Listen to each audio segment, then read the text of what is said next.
प्रभात वर्णन। जय बच्चों, अभी आपने देखा कि प्रातः काल का समय था, प्रभात का समय हो रहा था।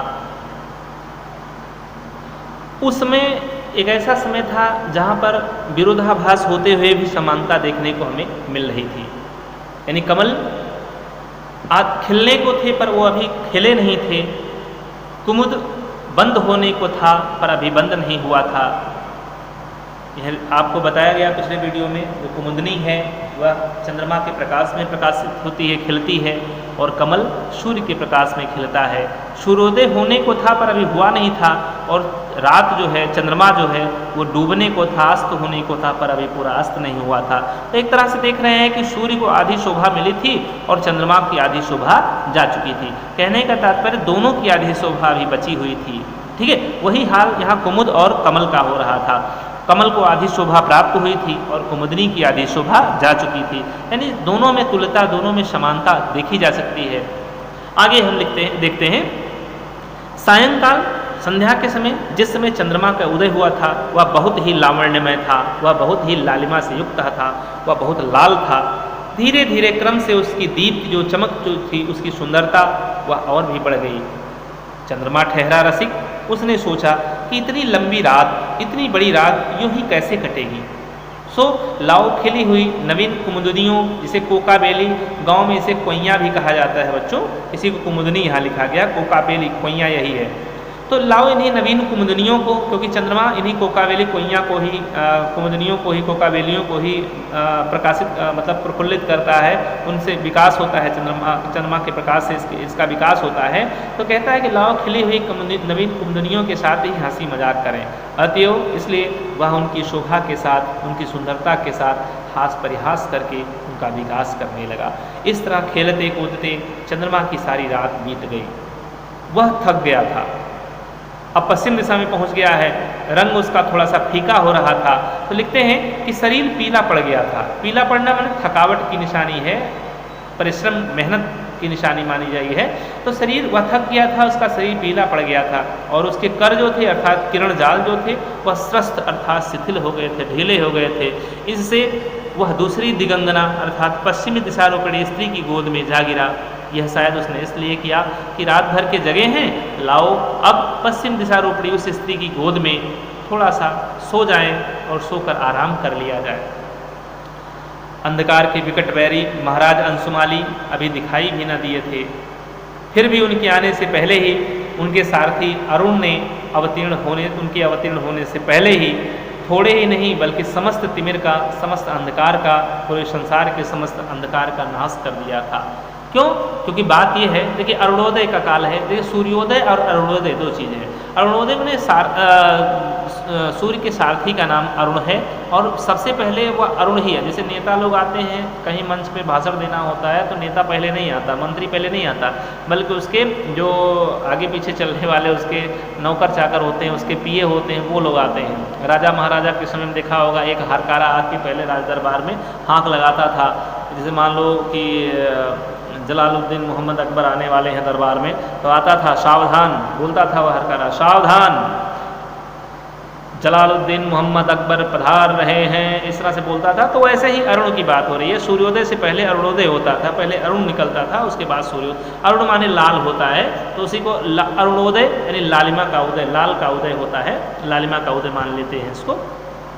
तो बात यह है कि जो प्रतापी पुरुष अपने तेज से, अपने पराभव से, अपने शक्ति से अपने शत्रुओं का पराभव करने की शक्ति रखते हैं, उनके जो अग्रगामी सेवक होते हैं, नौकर चाकर होते हैं, वे भी कम पराक्रमी नहीं होते हैं। आपने देखा होगा कि जैसे मान लीजिए सीएम का, मुख्यमंत्री का कोई पीए है, अपने गांव में पहुंचता है तो अपने को वह किसी किसी सीएम से कम पावरफुल नहीं मानता है। ठीक है, वह भी मानता है गांव में उसका महत्व जो है किसी मुख्यमंत्री से कम नहीं होता है। तो वही चीज़ यहाँ भी लिखा है आचार्य हजारी प्रसाद द्विवेदी ने कि जो पुरुष अपने प्रताप से, अपने तेज से अपने शत्रुओं का पराभव करने की शक्ति रखते हैं, उनके जो अग्रगामी नौकर चाकर होते हैं वो भी कम पराक्रमी नहीं होते। अपने स्वामी को परिश्रम ना देकर, मेहनत ना देकर वे खुद ही उसके विपक्षियों का, उनके शत्रुओं का उच्छेद कर डालते हैं, उनके विपक्षियों को मार डालते हैं। इसी तरह अरुण के द्वारा अखिल अंधकार का, संपूर्ण अंधकार का तिरोभाव होते ही बेचारी रात पर आफत आ गई। क्यों? क्योंकि रात और अंधकार का दोनों का चोली दामन का साथ था। इस दशा में वह बेचारी रात कैसे ठहर सकती थी। फलतः निरुपाय होकर वह भाग चली। अब रह गई रात और दिन की संधि, अर्थात प्रातःकालीन संध्या, जिसे गोधूल वेला, प्रातःकालीन गोधूल कहेंगे, हम सायंकालीन गोधूल वेला कहेंगे। ठीक है। सो अरुण कमलों को ही आप इस अल्प वयस्क सुता सदृश, सुता पुत्री के समान, संध्या के लाल लाल और अतिशय कोमल हाथ पैर समझिए। देखिए कितने सुंदर शब्दों का आचार्य हजारी प्रसाद द्विवेदी ने माँ के शब्दों में वर्णन किया है कि क्या बिंब बांधने का प्रयास यहाँ पर किया गया है कि प्रातःकालीन जो संध्या थी, संध्या किसी मानवीकरण कर दिया गया संध्या का, किसी पुत्री का नाम दे दिया गया कि प्रातःकाल नया नया सवेरा हो रहा था तो नई नई एक लड़की पैदा हो गई। अब सो अरुण कमलों को, और प्रातःकाल होने के कारण कमल जो थे, लाल कमल वो खिल रहे थे, तो लिखते अरुण कमलों को आप इस अल्प वयस्क सुता अर्थात संध्या के लाल लाल अतिशय कोमल हाथ पैर समझिए। मधुप मालाओं से छाए हुए नील कमलों को उसकी काजल लगी उसकी आंखें जानिए। पक्षियों के कलकल शब्द को उसकी तोतली बोली का अनुमान कीजिए।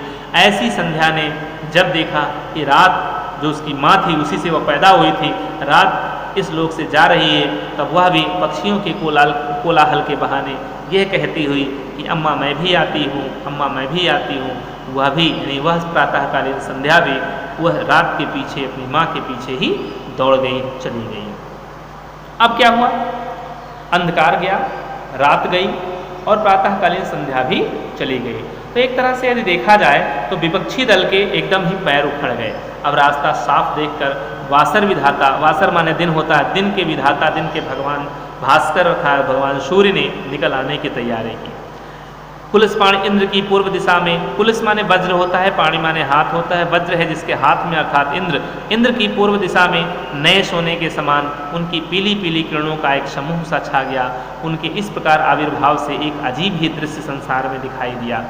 आपने बड़वानल का नाम सुना होगा।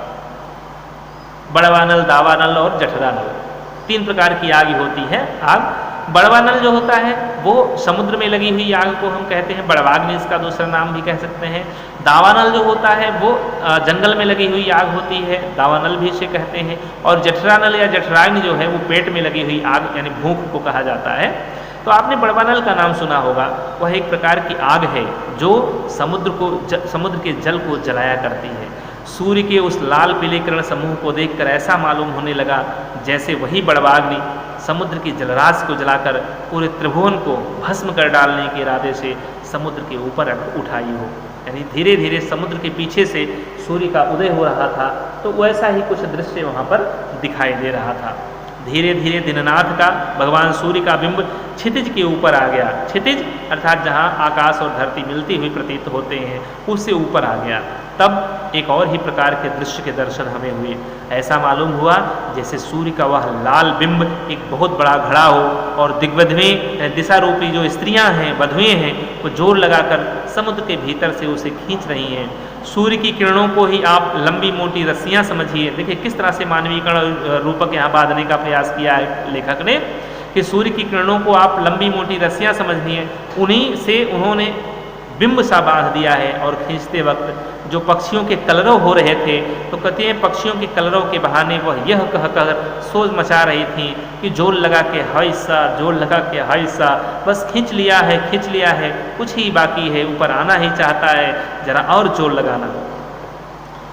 इस तरह से देखते हैं कि दिगंगनाओं के द्वारा खींच खांच कर किसी तरह से सागर की सलिल राशि से जब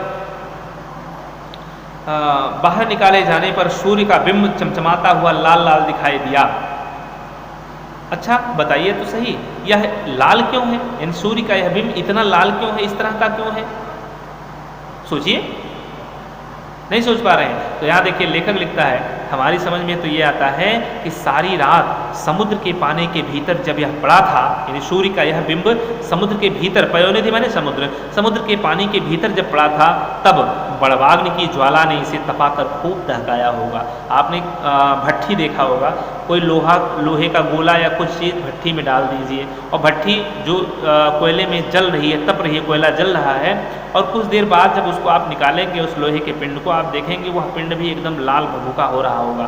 कुछ ऐसा ही यहाँ पर बिंब बांधने का प्रयास किया गया है कि सारी रात इस समुद्र के पानी के भीतर जब यह सूर्य का बिंब पड़ा था तब बड़वाग्नि की ज्वाला ने इसे तपाकर खूब दहकाया होगा। तभी तो खैर अर्थात खदिर एक प्रकार का वृक्ष है, पौधा है, जिससे कत्था बनाया जाता है। आप जानते होंगे खैर के वृक्ष से कत्था बनाया जाता है।